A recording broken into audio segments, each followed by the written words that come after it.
Hello guys, welcome back to study. This is Dheeraj Kumar. अभी हम लोग एयरफोर्स अग्निवीर का जो जीके का पार्ट लेके आ रहे थे ना। देखो, एक दो बच्चे के कमेंट आ रहा है कि कहाँ है आपके 500 क्वेश्चन। अरे भाई, 500 क्वेश्चन एक वीडियो में थोड़ी है। पार्ट 1 से 15 तक जो करेंगे उसके अंदर कंप्लीट हो जाएगा। और इसकी प्लेलिस्ट मैंने बना दी है। पार्ट 1 हमने अपलोड करा है, पार्ट 2 ये है, पार्ट थर्ड नेक्स्ट डे आएगा, पार्ट 4 उसके नेक्स्ट डे आएगा। इस तरीके से करके 15 पार्ट्स के अंदर हम लोग पूरे 500 क्वेश्चन को कवर करेंगे जो PYQ सीरीज की होंगी। देन आफ्टर क्या करेंगे हम लोग भाई, उसके बाद हम लोग करने वाले हैं, उसके बाद लाएंगे जीके का मास्टर क्लास। पार्ट 1 में हिस्ट्री की ऑल इंपॉर्टेंट क्वेश्चंस, पार्ट 2 में मास्टर क्लास में पॉलिटी के, सिविक जिसको आप सिविक्स कहते हो, फिर आपके साइंस के, फिर आपके मिसलेनियस के, स्ट्रैटेजी के, इस तरीके से करके लाएंगे। जो मास्टर क्लास होगा वो 7 से 8 पार्ट में कंप्लीट हो जाएगा। वो लॉन्ग लॉन्ग वीडियोस रहेंगी, लगभग 1 घंटे 1.5 घंटे की। बट अभी जो भी है PYQ सीरीज, ये 30-30 क्वेश्चन की सीरीज है, जिसको हम 15 क्लासेस में पूरा 500 क्वेश्चन कंप्लीट कर लेंगे। ठीक है, बात समझ में आ गया। प्लेलिस्ट को एक्सेस कर लो, जाओ बने रहो। और इन सब की PDF को टेलीग्राम पे आज के आज अपलोड कर दी जाएगी। मतलब एक एक दिन की डेली वाली PDF।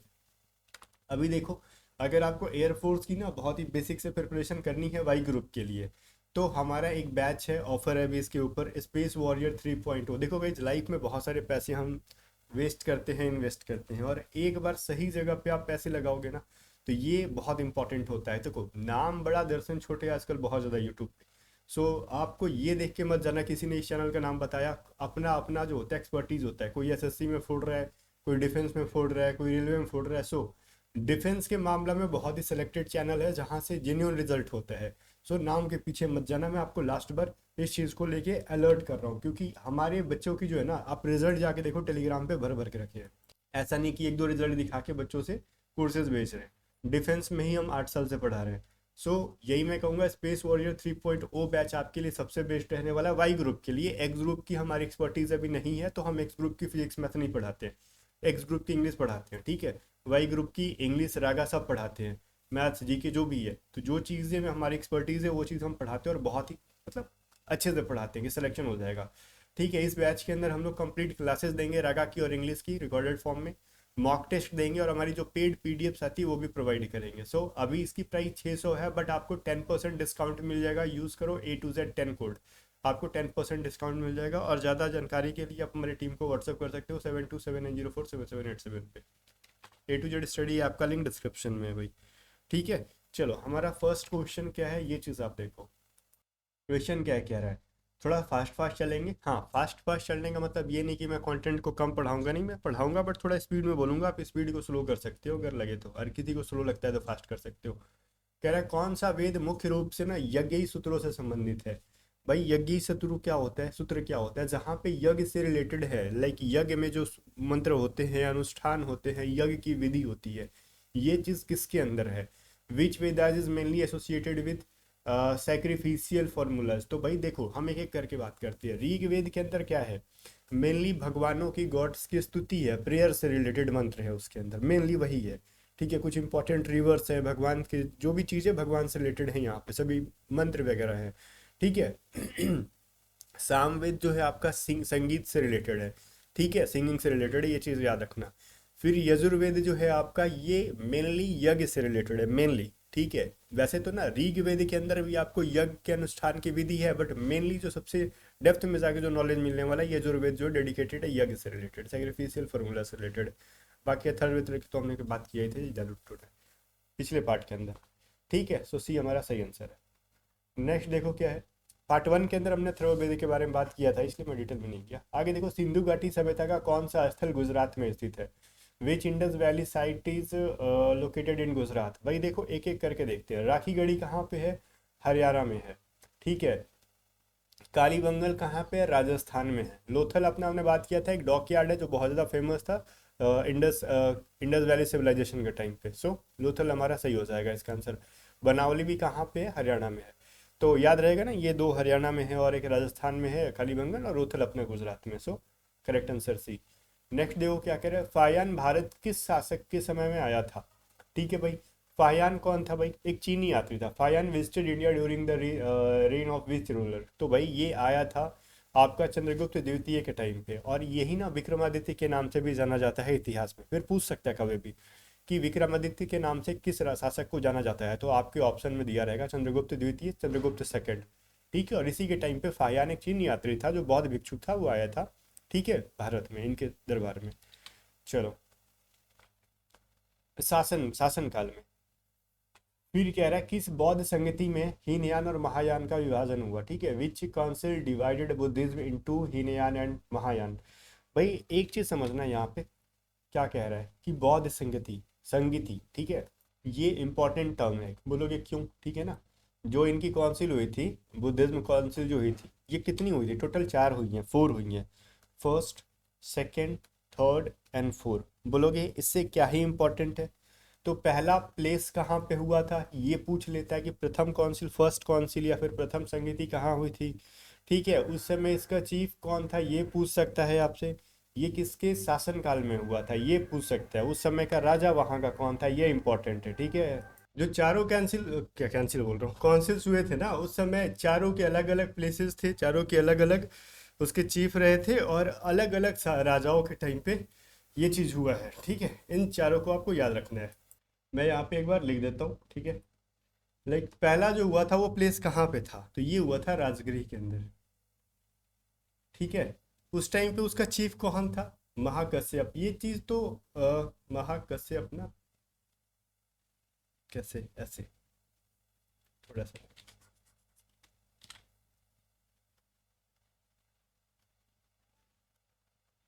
ये महाकश्यप था, ठीक है। और इस समय का किंग कौन था आप कह सकते हो, शासनकाल किसका था, तो ये अजात शत्रु का था, ठीक है। इस समय अजात शत्रु था, तो ये पहला हो गया हमारा। फर्स्ट काउंसिल के टाइम पे ये कहाँ हुआ था, राजगृह में। उस समय चीफ कौन था, मतलब लीड कौन कर रहा था इस चीज़ को, महाकश्यप। और और किंग उस समय उस जगह पे कौन थे राजगृह के अंदर, तो अजात शत्रु। ये पूछा जाता है, हमेशा याद रखना। सेकेंड टाइम पे कौन था, सेकेंड टाइम पे कहाँ हुआ था, वैशाली में, ठीक है। और वैशाली में उस समय अध्यक्ष कौन था, साबा कामी। मैं इंपॉर्टेंट चीज़ें बताऊंगा क्या याद करनी है क्या नहीं। और इस समय कौन था, कालाशोक। ये चीज़ आप याद रखोगे। थर्ड टाइम पे कहाँ हुआ था, पाटलिपुत्र में, पाटलिपुत्र में।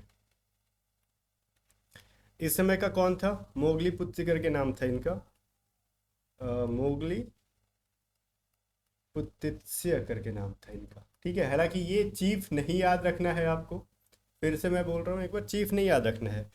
इनका जो किंग याद रखना, अशोक, अशोक के टाइम पे हुआ था ये चीज़। हैंड राइटिंग मेरी थोड़ी सी गंदी है, बहुत ज़्यादा गंदी गंदी है। और फोर्थ हुआ था कुंडल वन में, ठीक है। ये चीज़ याद रखोगे। कुंडल वन में कौन था, वसु मित्र जी, ठीक है। और इस समय कौन था, कनिष्क, राजा कौन थे, कनिष्क। स्क्रीनशॉट ले सकते हो, अदरवाइज जो इंपॉर्टेंट नहीं है मैं उसको मिटा रहा हूँ। जस्ट मैंने एक आपको ब्रीफ आइडिया दिया कि ये सारी चीज़ें एग्जाम के पॉइंट ऑफ व्यू से इंपॉर्टेंट होती है। बट एयरफोर्स पूछेगा किस लेवल तक, इस लेवल तक। चीफ नहीं पूछेगा, बोलेगा, आप बोलोगे लिखा क्यों आपने, क्योंकि मैंने लिख दिया इसलिए कि ताकि आपको कोई डाउट ना रहे फ्यूचर में चल के कि आप कभी अध्यक्ष और किंग दोनों के बारे में पढ़ो तो आपको कन्फ्यूजन ना रहे। आपको याद क्या रखना है कि फर्स्ट काउंसिल राजगिरी में हुआ था, उस समय किस राजा का शासन था, अजातशत्रु का। सेकंड वैशाली में हुआ था, उस समय कलाशोक का। थर्ड पाटलिपुत्र में हुआ था, उस समय अशोक का। अशोक कलाशोक अलग अलग है। फोर्थ कुंडल वन में हुआ था, जो कि कनिष्क का शासन था उस समय। बात याद रहेगा आपको ये चीज़, ठीक है। हम अब आगे बढ़ते हैं। अच्छा सॉरी, ये तो हमने बताया था नहीं, हिनयान और महायान फोर्थ वाले में, कुंडल वन में ये अलग हो गए थे, ठीक है ना। ये चीज़ आप याद रखना। आगे देखो, महावीर का जन्म कहाँ हुआ था, कब हुआ था, ये सभी चीज़ें एग्जाम में कई बार आपसे पूछ ली जाती है महावीर के बैकग्राउंड से रिलेटेड। महावीर जब भी नाम सुनते हो ना तो ये चीज़ तो आ जाता है कि जैन रिलीजन से है, जैन धर्म से संबंधित है। बट ये चीज़ कभी मत सोचना ना कि जैन धर्म के संस्थापक महावीर थे, नहीं, ऐसा नहीं है। ये चीज़ हमेशा याद रखना, जैन धर्म के संस्थापक नहीं है ये। जैन रिलीजन के फाउंडर के तौर पे या फिर फर्स्ट फर्स्ट तीर्थकर के नाम पे ऋषभ देव को माना जाता है, जो हिस्ट्री मानती है, ठीक है। और हम भी वही मानते हैं, ऐसा नहीं कि हम कुछ और मानते हैं। तो महावीर कौन थे भाई, 24th तीर्थकर थे। लाइक मैं एक एग्जांपल देता हूँ, जैसे हमारे सिख रिलीजन के अंदर पढ़े हो ना कि 10 गुरु थे पहले, जो पहले थे संस्थापक थे, second third fourth ninth tenth ऐसा करके। तो इस तरीके से समझ लो, एक देसी भाषा में ये गुरु थे इनके, तीर्थकर जो लीड कर रहे हैं उस रिलीजन को, ठीक है। तो ऋषभ देव स्थापना किए थे फर्स्ट, और जो लास्ट थे या फिर 24th थे लास्ट, या फिर 24th। ठीक है, ये कौन थे? महावीर थे। ठीक है, फिर क्या नाम था इनका? क्या, सॉरी मैं नाम बोल रहा हूँ इनका। कभी कभी ना मैं बताने में ना क्वेश्चन से ही बाहर चला जाता हूँ, ये थोड़ी सी प्रॉब्लम वाली चीज़ हो जाती है। महावीर का जन्म कब हुआ था? कहाँ हुआ था ना, तो ये कहाँ हुआ था अगर क्वेश्चन पूछेगा तो याद रखना ये कुंडग्राम में हुआ था। ठीक है, और ये कुंडग्राम कहाँ पे है? वैशाली में है, जो अभी वैशाली हमने पढ़ा था। वैशाली कहाँ पे है? बिहार के अंदर है। ये चीज़ आपको याद रखना होगा। जन्म कब हुआ था? 599 BCE के अंदर हुआ था। इनकी मृत्यु कब हुई थी? 527 BCE के अंदर हुआ था। ठीक है, तो ये चीज़ आप थोड़ा सा याद रखोगे। और मृत्यु इनकी कहाँ पे हुई थी? ये इनका डेथ हुआ था यहाँ से।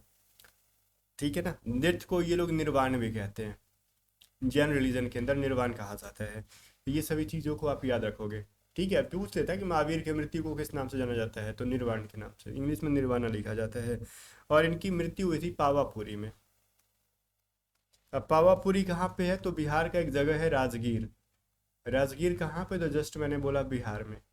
तो इनकी जन्म भी हुई थी वैशाली बिहार में, इनकी डेथ भी हुई थी पावापुरी बिहार के अंदर, जो कि राजगीर एक, देखो बिहार में एक राजगीर जगह है, उसी में एक पावापुरी नाम का स्थल था, वहाँ पे इनकी डेथ हुई थी। ठीक है ना, तो ये एटलीस्ट तो अभी के लिए इतना जानो। बहुत इनके और भी मतलब जैसे जर्नलिज्म एक्सेप्ट करने से पहले से और भी इनके क्वेश्चन पूछे जाते हैं, बट उतना डिटेल में नहीं जाएंगे अभी के लिए। तो आगे बढ़ते हैं। मौर्य साम्राज्य की राजधानी कहाँ पे है? तो हर क्वेश्चन को उतना हम लोग डिटेल में नहीं घुसेंगे। तो मौर्य साम्राज्य की राजधानी जो है पाटलिपुत्रा में। और एक चीज़ जानेंगे थोड़ा सा कि मौर्य एम्पायर जो है ना, मौर्य एम्पायर, इसके फाउंडर कौन थे भाई? फाउंडर कौन थे? तो चंद्रगुप्त मौर्य। चंद्रगुप्त मौर्य। और चंद्रगुप्त के मौर्य किसकी मदद से इन्होंने इस डायनेस्टी का या फिर मौर्य एम्पायर का जो है ना फाउंडेशन किया था? वो थे चाणक्य। ठीक है, कौन थे? चाणक्य कह लो, कौटिल्य कह लो, जो भी कहना चाहते हो आप, चाणक्य। ठीक है ना, चाणक्य कौन थे? चंद्रगुप्त मौर्य के गुरुजी थे। ठीक है, आचार्य थे। इनकी मदद से इन्होंने, चंद्रगुप्त मौर्य ने मौर्य वंश की, मौर्य साम्राज्य की स्थापना की थी। अब अर्थशास्त्र एक बुक है, किसके द्वारा लिखा गया है? चाणक्य के द्वारा। ठीक है, अर्थशास्त्र, ये एग्जाम में पूछा जाता है कि अर्थशास्त्र बुक जो है वो किसके द्वारा लिखा गया है? चाणक्य के द्वारा। बहुत बार पूछा गया है। और ये अर्थशास्त्र पढ़ने में लगता होगा ना, सुनने में, कि अर्थशास्त्र तो ठीक है अपने आप में एक इकोनॉमिक्स को बोला जाता है, तो ये इकोनॉमिक्स के, इकोनॉमी के बेस्ड पे होगी। ठीक है यार, वहाँ पे कुछ मतलब इकोनॉमिक्स कैसे इकोनॉमी कैसे कंट्री की संभाली जाती है, नहीं। अर्थशास्त्र एक बुक का नाम ही है, और ये कंप्लीटली बेस्ड है ये पॉलिटी के ऊपर। ठीक है, राजनीति के ऊपर एक किताब है ये चीज़। ये भी कई बार एग्जाम में पूछता है। और एक चीज़ और पूछता है, चाणक्य का अन्य नाम क्या है? तो चाणक्य का अन्य नाम है विष्णुगुप्त। ठीक है, विष्णुगुप्त, कौटिल्य, ये सभी नाम इनके हैं। चाणक्य, विष्णुगुप्त, कौटिल्य, ये सभी नाम हैं किसके? तो चंद्रगुप्त मौर्य के जो गुरु थे उनके। और चंद्रगुप्त मौर्य की मदद से, सॉरी, चाणक्य की मदद से चंद्रगुप्त मौर्य ने मौर्य वंश की स्थापना की थी। और एक टर्म कहाँ से आया? मौर्य। तो ये चंद्रगुप्त का नाम सिर्फ चंद्रगुप्त था, मौर्य नहीं था। बाद में मौर्य ऐड किया गया था। चंद्रगुप्त की माँ का नाम था मुरा। ठीक है, अब चंद्रगुप्त बहुत छोटे थे, उनके पास से जब, मैं ज़्यादा डिटेल में जा रहा हूँ ना, रहने दो कहोगे बहुत ज़्यादा आगे बढ़ रहे हो। हालांकि स्टोरी कंप्लीट कर देता हूँ। चंद्रगुप्त बहुत छोटे थे जब चाणक्य उनके पास से ले जा रहे थे, तो उनकी माँ उनको देने के लिए रेडी नहीं थी। तो उन्होंने बोला था कि ठीक है यार, इसके अंदर बहुत ज़्यादा प्रतिभा है, आगे चल के बहुत बड़ा इंसान बनेगा, राजा बनेगा, शासक बनेगा, और जो हम वंश की स्थापना करेंगे तुम्हारे ऊपर रहेगी, मुरा के नाम पे। ठीक है, मौर्य वंश की वहीं से एक रेफरेंस मिलती है कि वहाँ से लेके आया गया था। आगे देखो, मनसबदारी सिस्टम वाज इंट्रोड्यूस बाय, मनसबदारी प्रथा किसके द्वारा शुरू की गई थी? तो ये एक प्रथा है, ठीक है, सिस्टम है, जो कि अकबर के द्वारा स्टार्ट की गई थी। अब इसके अंदर क्या कहा गया था, इन शॉर्ट समझो, डिटेल में नहीं। ठीक है, लाइक अभी अभी आपके पास क्या है ना, कि बहुत सारे किसी भी पोस्ट में ना, लाइक आर्मी के अंदर बहुत सारे पोस्ट है। ठीक है, कोई सूबेदार है, कोई मतलब अलग अलग पोस्ट पे है ना लोग, हवलदार है, ठीक है, नायक है, ठीक है ना, ऐसे करके बहुत सारे मतलब पोस्ट होते हैं।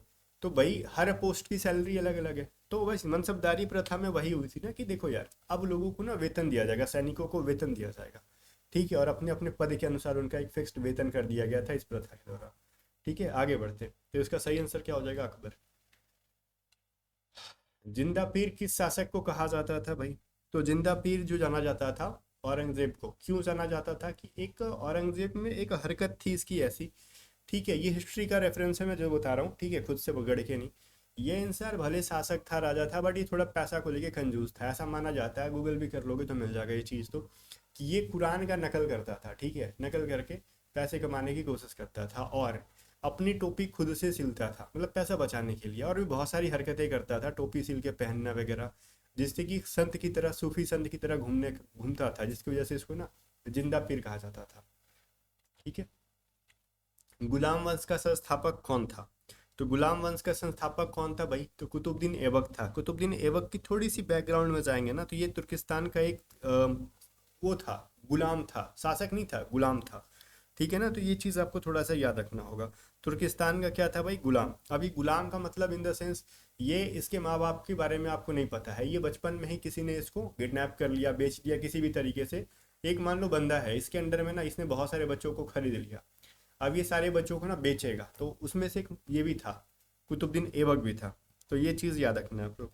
मोहम्मद गोरी ने इसको खरीद लिया था और इसको अपने संरक्षण में ही रखा, और उस गुलाम की तरह मोहम्मद गोरी का ही काम किया। बाद में जब इंडिया में आया ये, तो ये इसी ने गुलाम वंश की या फिर स्लेव डायनेस्टी की शुरुआत की, यहीं से दिल्ली सल्तनत का भी स्थापना शुरू हो गया। ठीक है, दिल्ली सल्तनत की फाउंडेशन यहीं से शुरू हो जाती है। कुतुबुद्दीन ऐबक से रिलेटेड और क्वेश्चन बनेगी। जो कुतुब मीनार थी, उसकी फाउंडेशन न्यू भी इसी ने रखी थी, बट इसने कंप्लीट नहीं कर पाया, मर गया था बीच में, इसके दामाद इल्तुतमिश ने कंप्लीट किया था वो चीज़। ठीक है, और भी अगर कुछ क्वेश्चन पूछेंगे तो क्या बन सकता है? 2.5 दिन का झोपड़ा भी अजमेर में जो बना था, इसी का देन है। ठीक है, चलो फिर एटलीस्ट अभी के लिए तो इतना चीज़ काफ़ी है। फिर जो भी चीज़ें मैं बोल रहा हूँ ना, सब सुन के निकालना मत, कोशिश करना कॉपी पे नोट कर लेना, ये काफ़ी हेल्पफुल होंगे आपके एग्जाम के लिए। क्योंकि यहाँ पे भले 30 क्वेश्चन है, बट मैं एटलीस्ट 30 में ना 60-70 क्वेश्चन का आंसर दे रहा हूँ आपको। टीपू सुल्तान ने कौन सा नया कैलेंडर शुरू किया था? भाई टीपू सुल्तान। अब ये कहाँ का शासक था? तो बोलोगे आप मैसूर का। मैसूर का शासक था टीपू सुल्तान। अब इसने मौलूदी कैलेंडर को स्टार्ट किया था, कई बार आपके एग्जाम में आता है। और एक चीज़ और आता है ना कि टीपू सुल्तान से रिलेटेड तो पिछली बार हमने पढ़ा था ना, कि फोर्थ आंग्ल मैसूर युद्ध में इसकी डेथ हुई थी 1799 में। ये चीज़ तो हमने पहले पढ़ चुके हैं, पार्ट 1 के अंदर पढ़ा है। अभी पढ़ लो कि सबसे पहले ना किस भारतीय शासक ने जैकोबिन क्लब को ना वो ज्वाइन किया था। तो ये भी क्वेश्चन आ जाता है, क्लब था जैकोबिन क्लब, ये कई बार एग्जाम में पूछा गया है। जैकोबिन क्लब को ज्वाइन करने वाला प्रथम शासक कौन बना था? यही, ठीक है, टीपू सुल्तान। अब ये जैकोबिन क्लब क्यों बनाया गया था, किस समय बनाया गया था? तो ये फ्रेंच रिवॉल्यूशन हो रहा था उस टाइम पे, एक ग्रुप बना था, ठीक है, लाइक आप कह सकते हो ना कि राजनीतिक समूह ग्रुप ही था ये, ठीक है ना, लाइक वहाँ पे बहुत सारे दल के क्रांतिकारी ये सब लोग रहते थे। उनका ये मानना था ना कि हम वो करेंगे और डेमोक्रेसी को स्थापना करेंगे, ठीक है ना, राजतंत्र को हटा के। एक मैंने आपको देसी भाषा में, छोटे छोटे मतलब भाषा में हम लोग समझा दिया मैंने, देसी भाषा में। जैकोबिन क्लब के मेंबर्स का यही एक टारगेट था कि अपने को ना राजा का शासन खत्म करके वहां पर डेमोक्रेसी लाना है, ठीक है, रिपब्लिक की स्थापना करनी है, बस सिंपल। आगे देखो क्या है, आदि ग्रंथ का संकलन किस गुरु ने किया था? भाई आदि ग्रंथ, आदि ग्रंथ क्या है यार? तो देखो भाई, हर एक मतलब हर रिलीजन में अपने अपने एक पवित्र सैक्रेड क्या होता है, ग्रंथ होता है, ठीक है। तो आदि ग्रंथ का संकलन करने वाले थे गुरु अर्जन देव जी, अर्जुन नहीं, अर्जन देव जी। ये चीजें आप याद रखना। अब इसमें क्या हुआ था ना, इनसे पहले जो 4 गुरु हुए, इन चारों की वाणी को इन्होंने ऐड करा आदि ग्रंथ के अंदर, अपनी भी ऐड की। उनके बाद आने वाले जितने भी गुरु थे ना, वो अपनी वाणी और प्लस अपने से पहले सारे गुरु की वाणी को उसके अंदर ऐड करते जाते थे, डेट इज कॉल्ड आदि ग्रंथ, ठीक है। और आज भी जो गुरु जो थे ना, 10वें गुरु गोविंद सिंह जी, ठीक है, उन्होंने भी क्या किया था कि जो अपने से पहले देखो, 8th मतलब अगर मैं लाइक गुरु गोविंद सिंह जी जो थे वो 10th थे, तो इनसे पहले जो 9th वाले गुरु जी थे, उन्होंने क्या किया होगा, 8th तक, 1 से लेके 8 तक गुरु जी की वाणी को ऐड कर दिया होगा। तो 9th गुरु जी जो थे, वो मान लो उनकी फिर देहांत हो जाती है, तो वो अपनी कुछ वाणी को छोड़ जाते हैं। तो ये इनका काम है, जो अंतिम गुरु होंगे उनके बाद वाले वो ऐड करेंगे। सो गुरु गोविंद सिंह ने इसको कंप्लीट करा था, ठीक है, अपनी वाणी को, और उनसे पहले जो भी गुरु थे उन सभी की वाणियों को ऐड किया इसके अंदर। तो ये भी एक बार सवाल पूछ दिया जाता है। सो मैंने आपको बता दिया, बहुत ज़्यादा कुछ डिटेल में नहीं जाएंगे हम लोग। आगे देखो, बंगाल में द्वैत शासन का स्थापना किसने लागू किया था? भाई एक सवाल आता है कि द्वैत शासन का मतलब क्या होता है, वो भी हम जानेंगे। तो 1765 में बंगाल में क्या हुआ था, 1675 में द्वैत शासन की स्थापना हुई थी, किसके द्वारा? रॉबर्ट क्लाइयो के द्वारा, बंगाल के अंदर। अब सवाल आता है ना कि यार द्वैत शासन ये क्या चीज़ है, ठीक है, डुअल गवर्नमेंट क्या चीज़ है भाई, इसी के अंदर सब समझ रहा है ना कि लाइक एक स्टेट है, मान के चलो ना बंगाल, ठीक है, इसका एक नवाब हुआ करता था। अब इसने रॉबर्ट क्लाइव ने क्या किया, बेटा सुन तुम नवाबी कर लेना अपने घर में, ठीक है, बट तुम्हारे बाप बन के हम रहेंगे। तो रॉबर्ट क्लाइव ने ये बंगाल में द्वैत शासन किया कि तुम अपने स्टेट में गवर्न करो बट तुम्हारे ऊपर हम गवर्न करेंगे, मतलब दो दो गवर्नमेंट काम कर रही है। डायरेक्टली तो दिख रहा है लोगों को कि नवाब जो बंगाल का है वो हमारा सरकार चला रहा है, बट इनडायरेक्टली उसको कंट्रोल करने वाला रॉबर्ट क्लाइव, या फिर रॉबर्ट क्लाइव तो कहना बेकार है, British India east India company कर रही थी। तो एक जगह पे जो दो शासन चल रही है दो लोगों का, that is called dual government, ठीक है। चलो, लाइक एक गवर्नमेंट और गवर्नमेंट के ऊपर गवर्नमेंट, बस सिंपल। आगे देखो, द्वैत शासन को किस गवर्नर ने समाप्त कर दिया, गवर्नर जनरल ने समाप्त कर दिया था। अब देखो यार, एक चीज मैं बताता हूँ, 1765 में इसने तो स्टार्ट करा था, क्या कहते हैं, रॉबर्ट क्लाइव ने, बट 1772 में ना इसको वॉरेन हेस्टिंग्स ने खत्म कर दिया था। अब इसका मतलब आपको लग रहा होगा ना कि ठीक है यार ये तो अच्छी चीज़ है, मतलब आपकी नज़र में तो होगा ना कि द्वैत शासन को 1772 में ख़त्म कर दिया, वॉरेन हेस्टिंग्स ने बहुत अच्छा काम करा होगा, नहीं। ये चुट्टा वॉरेन हेस्टिंग्स ने ख़त्म करके अच्छा नहीं किया था, इसने नवाब को यूँ उखाड़ के फेंक दिया कि भाई नवाब तू रहने दे, अब तेरे से नहीं होने वाला, तू हट जा, साइड पकड़ ले, अब जो भी गवर्नमेंट का जो काम होगा वो हमारा सिर्फ होगा, तू कुछ नहीं है, ब्रिटिश ईस्ट इंडिया कंपनी के अधीन ही होने वाला है, नवाब ववाब का कोई काम नहीं बनने वाला, तुम कबाब खाओ, ठीक है। चलो, फिर हमारा गांधी इरविन समझौता किस वर्ष हुआ, ये भी सवाल कई बार आपके एग्जाम में पूछी जाती है, और ये थोड़ी सी कंट्रोवर्शियल क्वेश्चन है, तो इसलिए मैं बहुत ज़्यादा डेप्थ में जाऊंगा हल्का सा, बट मैं आप अपना डिसीजन अपना अपना होता है, सो कमेंट करके बताना कि आपकी क्या राय होगी इस पे। तो गांधी इरविन समझौता जो है, गांधी इरविन जो पैक्ट हुई है कब हुई थी, 5 मार्च, ठीक है, 1931 में हुई थी। सो ये चीज़ तो आपको पहले जानना इंपॉर्टेंट है, ये तो सबसे इंपॉर्टेंट है जो हमारा क्वेश्चन ही है। बट इंपॉर्टेंट ये तो गांधी इरविन है क्या भाई, समझौता क्या समझौता, ये इरविन क्या चीज़ है, गांधी तो समझ में आ रहा है महात्मा गांधी होंगे, बट ये इरविन क्या चीज़ है भाई। तो उस समय का जो जब ये जो पैक्ट हुई थी, तो उस समय का वाइसरॉय था इरविन नाम का, जिसको लॉर्ड इरविन कहा जाता था, क्या लॉर्ड तो अपने से वो लोग जोड़ लेते थे, नाम उसका इरविन था, ठीक है। इन दोनों में ना एक पैक्ट हुआ, पैक्ट इन द सेंस कि यार हम लोग भी कहते हैं ना कि आपस में यार समझ बुझ लेते हैं कि यार देखो आगे झगड़ा नहीं करना, ये नहीं करना, उस टाइप का एक ना रिटन फॉर्म में पैक्ट हुआ, ठीक है, समझौता हुई इनके बीच में, जिसको हम लोग आज के टाइम पे दिल्ली समझौता के नाम से भी जाना जाता है, ठीक है। तो इसमें क्या क्या शर्तें रखी गई, बहुत सारे शर्तें रखी गई, लाइक देखो, आंदोलन जो है उसको स्थगित कर दो, सिविल ओबीडियंट जो मूवमेंट चल रहा था, सविनय अवज्ञा आंदोलन, ये सभी चीज़ों को, फिर जो नमक का उत्पादन था वो सभी चीज़ें पे यार तुम, मतलब अधिकार मतलब दे दिया गया कि ठीक है यार जाओ दो तुम लोग बनाते रहो, मतलब ऐसे बहुत सारे तो हुई। बट ये कंट्रोवर्शियल क्यों है, ये इस डेट को हुआ, गांधी और इरविन जो, ये समझ में आ रहा है कि गांधी और इरविन दो इंसान थे, उनके बीच में ये पैक्ट इम्पैक्ट मतलब पैक्ट हुआ था। बट कंट्रोवर्शियल इस टाइम पे ये हुआ ना कि इसी टाइम पे याद रखना, 3 लोगों को फांसी दी जा रही थी, भगत सिंह जी, सुखदेव जी और राजगुरु जी को। ये गांधी जी अगर चाहते ना तो ये मतलब प्रेशर दे देते हैं इसके ऊपर कि तू भाई अगर ये पैक्ट करना है ना तो इन लोगों की फांसी को भी रोक दे, बट गांधी जी ने वैसा काम नहीं किया। अब बहुत सारे लोग ये कहते हैं कि गांधी जी की कुछ मजबूरी हुई होगी, गांधी जी की क्या मजबूरी थी मुझे पता नहीं यार, लाइक देखो, लाइक डोनाल्ड ट्रंप, अभी डोनाल्ड, मैं आपको एक एग्जांपल देता हूँ, रियल एग्जांपल, अभी एग्जाम्पल के टाइम पे डोनाल्ड ट्रंप दुनिया के लिए बेकार साबित हो रहे हैं, बट अपने कंट्री के लिए क्या, हमारे लिए बेकार है, ऑब्वियस चीज़ है, हर कंट्री का अपना अपना इंटरेस्ट होता है, बट अपने कंट्री के लिए क्या, वो तो कोशिश कर रहा है, ठीक है यार, लोगों से रिलेशन खराब कर रहा है, ठीक है, बट अपने कंट्री को तो वो पावरफुल बना रहा है कि नहीं बना रहा है, ये चीज़ बताओ, बना रहा है। हाँ, ये चीज़ है कि दुनिया से रिलेशन खराब कर रहा है, जो कि सही नहीं है आज के टाइम पे।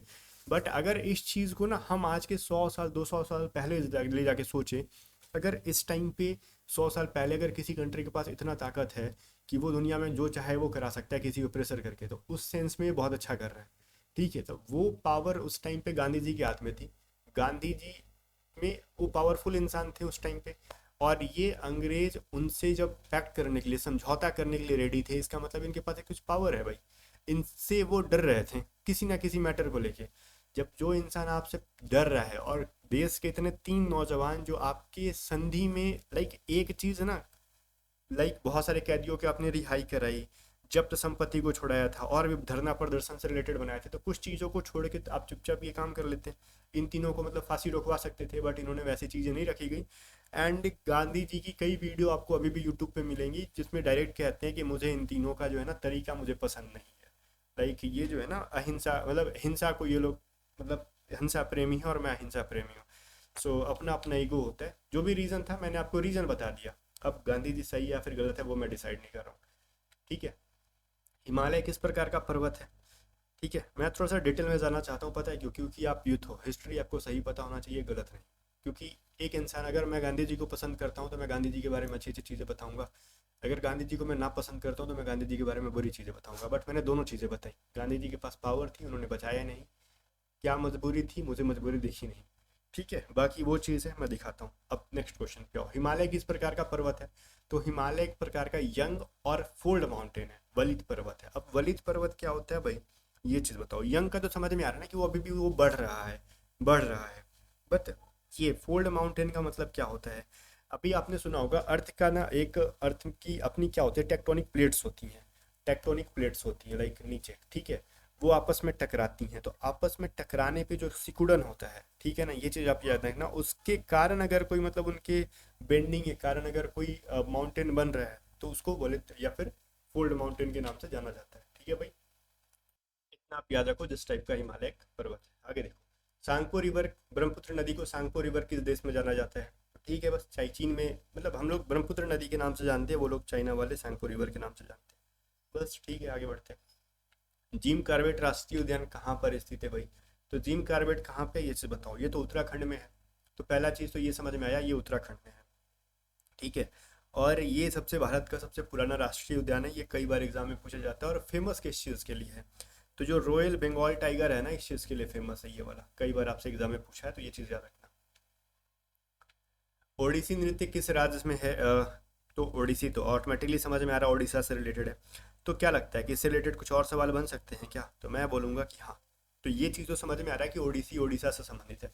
बट इससे जो फेमस पर्सनालिटीज़ हैं, कुछ लोग हैं, उनके बारे में जानो। ठीक है। एक है ना केलूचरण। ठीक है। केलूचरण महापात्रा। ये एक इंसान का नाम है जो ओडिसी डांस से संबंधित है। ठीक है। ये कई बार एग्जाम में पूछता है कि केलूचरण महापात्रा किस नृत्य से संबंधित है? तो ओडिसी से संबंधित है। इनके अलावा एक सोनल मानसिंह का नाम आता है बहुत बार एग्जाम में, सोनल मानसिंह। अ, ठीक है। SINGH। ये एक नाम है, वैसे तो बहुत सारे नाम है, ठीक है, लाइक पंकज दास भी है, पंकज चरण दास भी है, अरुणा मोहंती भी है। बट ये दो, एक हाँ एक चीज़ और देखो, महादेवी मुग्ध। ये तीन नाम फिलहाल के लिए आप याद रखो, बहुत ज़्यादा नाम आपको याद भी नहीं रहेगा। केलू, ये तो बहुत जो है ना, केलूचरण महापात्रा का बहुत बार पूछता है, सुनल मानसिंह का बहुत बार पूछता है, माधवी मुद्गल का भी आजकल पूछ रहा है। तो ये तीन नाम को फिलहाल के लिए याद रखो जो ओडिसी नृत्य से है। वैसे मैं 10 नाम दे दूँ, आपसे याद भी ना होगा इंस्टेंट। तो जो चीज़ें कम है और एग्जाम के पर्पज से बहुत इंपॉर्टेंट है, फिलहाल तो उनको याद रखो आप। ये सभी ओडिसी नृत्य को करते हैं। रूस की मुद्रा क्या है? तो भाई रूबल है। ये चीज़ तो कई बार एग्जाम में पूछा गया है। एंड एक चीज़ बताओ मेरे को कमेंट करके, रूस के प्रेसिडेंट कौन है? सबको पता होगा।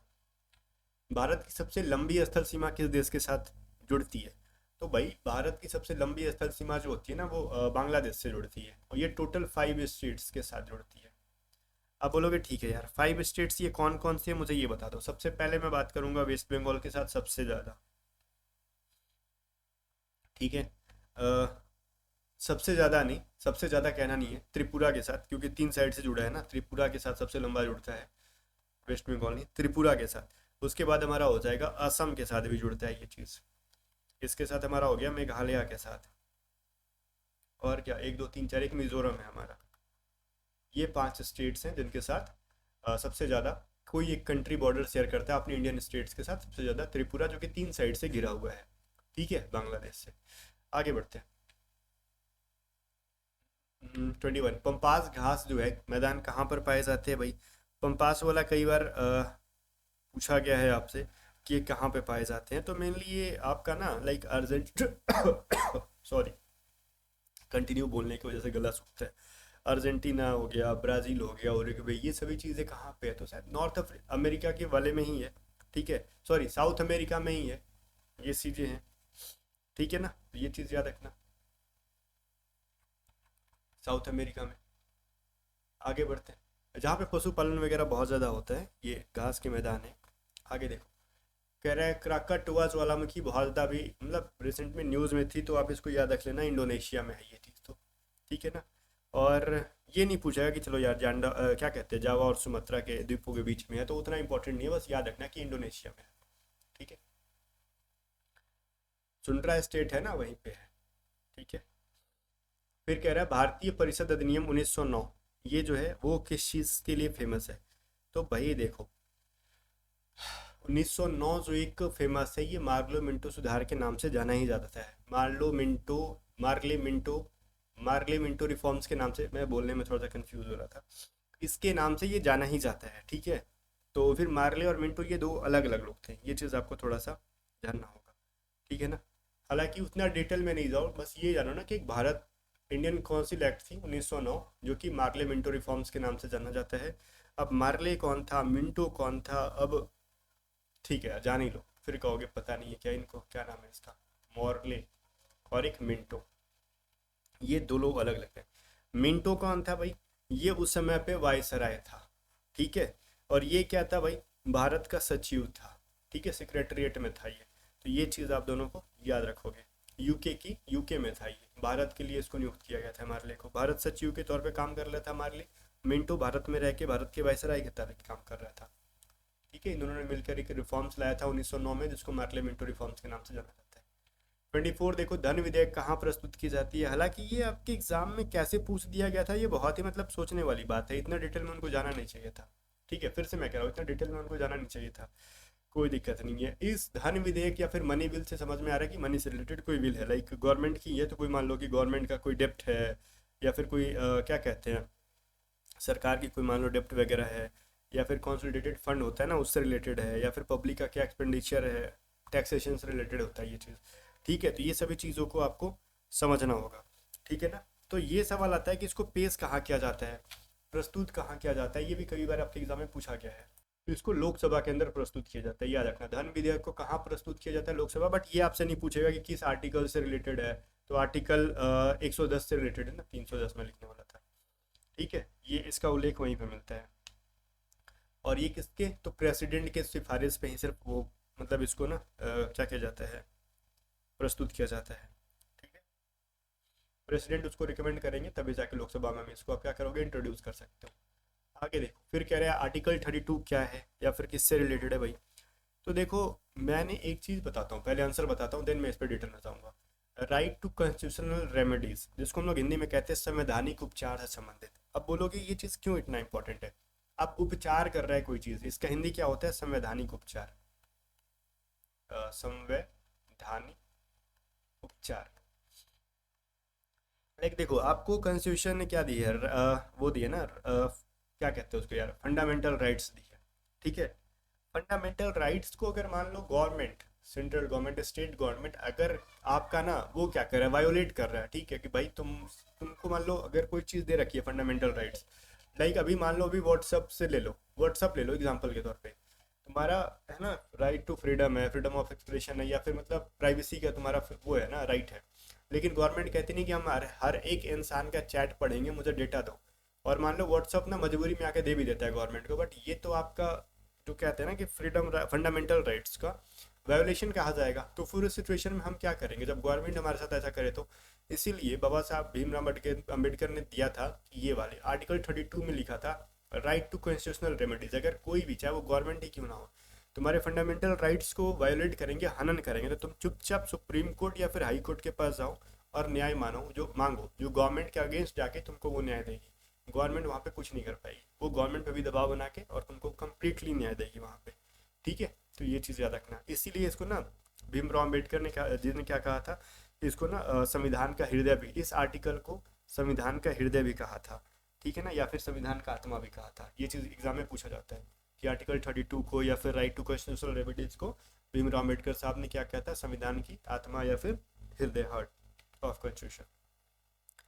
आगे देखो भाई, क्या कह रहे हैं, प्रकाश की गति सबसे ज़्यादा कहाँ पे होती है? तो भाई देखो, अगर मान लो एक दीवार बना देंगे तो प्रकाश पार करेगा नहीं, ऑब्वियस चीज़ है कि मीडियम जहाँ पे ना के बराबर होगा वहाँ पे प्रकाश उतना ही ज़्यादा तेज स्पीड में रहेगा। सो वैक्यूम, खुद से एग्जाम्पल रटना नहीं है, दिमाग लगाओ। सन से लेके तुम्हारे पास जब आ रहा है कोई मान लो लाइट अर्थ पे, तो गैलेक्सी में तो भाई वैक्यूम है ना, तो बहुत ही स्पीड में आ जा रहा है, उससे लाइट से स्पीड कोई चीज़ कर चलती है क्या? नहीं ना। तो जितना ज़्यादा वैक्यूम रहेगा उतनी स्पीड में लाइट आएगा, सिंपल।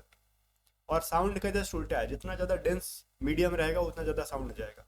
ठीक है, आगे देखो शुद्ध जल का पीएच मान क्या होता है। तो भाई शुद्ध जल कैसा होता है, एसिडिक होता है या फिर आपका वो होता है बेसिक होता है। बोलोगे कुछ नहीं यार वो तो सिंपल लगता है, सिंपल है तो 7 डालो, आगे डालो। कौन सा उपकरण एसी को डीसी में बदलता है, तो वो काम रेक्टिफायर का है। ये तो बहुत ही इजी लेवल के 6th-7th के जो साइंस पढ़े होगे ना वो टाइप का है। HTTP का किससे संबंधित है, तो भाई जब वेबसाइट खोलते हो ना, लाइक मैं अगर बोलूँ कि हमारा एक वेबसाइट है staystyler.com, अभी उसको हम लॉन्च कर रहे हैं staystyler.com। ठीक है, ई कॉमर्स वेबसाइट कर रहे हैं जहाँ से हम लोग कुछ कुछ प्रोडक्ट को सेल करेंगे। अगर डायरेक्टली खोलोगे ना तो भी देखोगे उसके पहले ऐसे लग जाएगा HTTPS सेमिकोलन ऐसे करके खुल जाता है। तो ये HTTPS क्या है, तो ये होता है शुरुआत इसकी HTTP से, जिसका मतलब होता है हाइपर टेक्स्ट ट्रांसफर प्रोटोकॉल। कोई भी इंटरनेट पे तुम ब्राउजिंग कर रहे हो, वेबसाइट खोल रहे हो, तो ये खुल जाएगा हाइपर टेक्स्ट ट्रांसफर प्रोटोकॉल। ठीक है, और इसी में जब ये एस लग जाएगा ना इट मीन्स सिक्योर। ठीक है, अगर HTTPS बना देंगे तो इसका मतलब ये कि वेबसाइट जो है सिक्योर है। ठीक है, HTTP से समझ में आ रहा है ये वेबसाइट सिक्योर नहीं है, अगर वहीं पे एस लगा देंगे सो hyper text transfer protocol secure, वो सिक्योर हो गई। ठीक है, तो ये चीज़ समझ में आना चाहिए आपको, बहुत ही इंपॉर्टेंट है, कंप्यूटर से रिलेटेड है। कह रहे हैं DRDO का फुल फॉर्म क्या होता है, तो defence research and development organisation. Simple, कहाँ पे, एक के अंदर ही है। फिर कमेंट करके बताना। वीडियो थोड़ी सी बड़ी बन गई एसएस के लिए, मुझे पता है कि आप कहोगे सर इतनी बड़ी वीडियो बना रही होती है इस क्वेश्चन के लिए, आप खुद से सोचो मैंने डिटेल नॉलेज कितना दिया आपको इसके अंदर। बाकी चलो भाई मिलते हैं नेक्स्ट वीडियो में, तब तक के लिए बाय बाय। तब तक स्पेस वॉरियर 3.0 को ज्वाइन करो और टेलीग्राम चैनल को ज्वाइन करो, लिंक डिस्क्रिप्शन में। और A to Z स्टडी को सब्सक्राइब जरूर करना, इस वीडियो को लाइक करके कमेंट जरूर करना जो जो सवाल मैंने वीडियो पे पूछे हैं। अगर आप भूल गए सवाल तो एक सवाल का आंसर जरूर करना कि रसिया के प्रेसिडेंट कौन है।